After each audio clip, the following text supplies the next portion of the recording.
Cocaine Bear is directed by Elizabeth Banks, who directed the poorly received Charlie's Angels reboot starring Kristen Stewart. It has a runtime of 140 minutes, so it's perfect, not too long, not too short. It doesn't overstay its welcome, and it's rated R for drug use, language, and violence. So with Cocaine Bear, the biggest disappointment for me was it was not as funny as its premise. I was expecting something like Snakes on a Plane, a lot of slapstick comedy, but with the audience that I was watching the movie with in the theater, there wasn't a lot of laughs coming out of people in the audience or from me. It was more of a smirk, chuckle type of movie with some moments here and there, but it wasn't as funny as I thought it could have been given the premise of the movie. I feel like the movie didn't go far enough with the humor. It could have been way, way funnier. It's very gory and violent, and that contributes to its R rating and the drug use. Mainly, it's a violent movie, and it goes pretty far with the gore.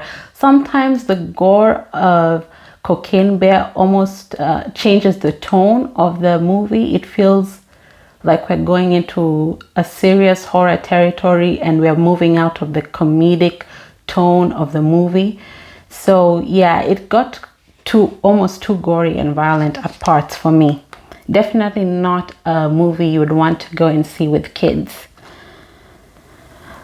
So there was a few standout performances in Cocaine Bear. My favorite character apart was the bear itself, and there's a female park ranger who is a great antagonist to the bear throughout the film. And the best parts of the film is when the bear is on the screen along with this female park ranger who makes a great antagonist to the bear. So the two of them together is just great and gives among the best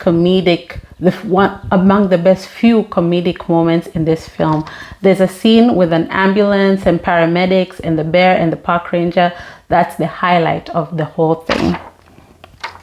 The first half of Cocaine Bear is much better than the second half, but I felt like throughout it felt pretty slow. When the bear is not on the screen, it just feels like we're plodding along. There's a B plot line throughout the film involving drug dealers, a bunch of teenage hooligans who terrorize people at the park, and a detective that's following the trails of these drug dealers throughout the movie. That's just not that interesting. And a mother looking for her kids who are lost in this park where the bear is.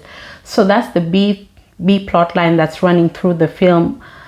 That's just not that interesting and seems to just slow down the movie and the pace of the movie. And at the end of the movie, there's a scene that doesn't quite make sense where they were in the park and it's not quite explained how they made it out of the park at night. And there's a character who is stabbed and shot and loses a lot of blood and they're not dead at the end. So it's like, how did that happen? But all in all, it feels like this was supposed to be a cult classic in the vein of movies like The Big Lebowski, which was another movie that I've watched once before a long time ago that I also didn't get. But it falls short just because it didn't take enough risks and go far enough with the humor and the zaniness. I felt like they could have had more fun with the premise of Cocaine Bear. Like it almost feels like the best part of Cocaine Bear was the trailer that came out, which went viral. But the movie itself is kind of a disappointment, if you ask me. So let me know in the comments down below, did you go and watch Cocaine Bear? Did you go to the theaters? Did you find it funny? Were people in the theater laughing along the movie? I wouldn't recommend you. I don't feel like this movie Cocaine Bear is something that you need to see in the theater.